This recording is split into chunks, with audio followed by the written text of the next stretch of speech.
In Makueni alone, we have 269 workers who will lose their jobs immediately, because beginning end of last month, they are all supposed to be home, and they are catering on very serious issues on TB, HIV, and malaria. Although malaria is not a big concern for Makueni, but TB and HIV are issues of concern for us.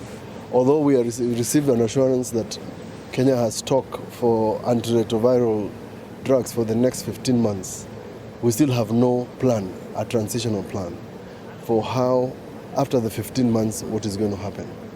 A huge population in all these counties is dependent on these drugs. And I am extremely worried that in the absence of those drugs, we're going to start losing people.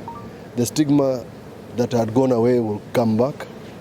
And more importantly for me, and because of the statistics I have seen in Makueni, teenage infections between the age of 24 and 35 have increased tremendously.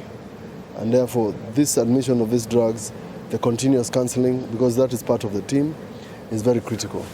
The Council of Governors have had a discussion, and I hope that discussion can be fast-tracked very quickly to national level, because 54,000 Kenyans are going to lose jobs.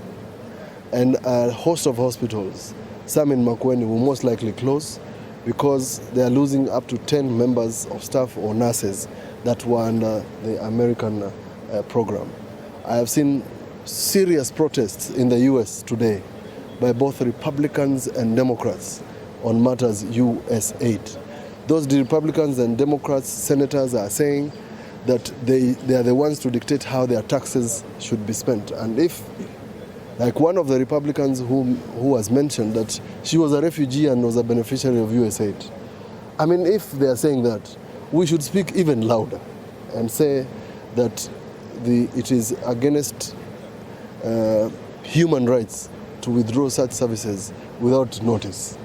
We don't know what we're supposed to do. And strictly speaking, it's not because we wanted, they were helping. And I think that the national government ought to find a method, a diplomatic method with the President of America and the American administration to have a transition. That transition will save lives. And that transition will give us an opportunity as a country to find another method. I disagree entirely with President Uhuru Kenyatta, because if that was his thought when he was president of Kenya, he should have said so when he was president. He can't say so when he's out of office. And he left us with all these deals. These deals were done when he was in office. And therefore, he can't laugh at us, because I think the president was laughing at us.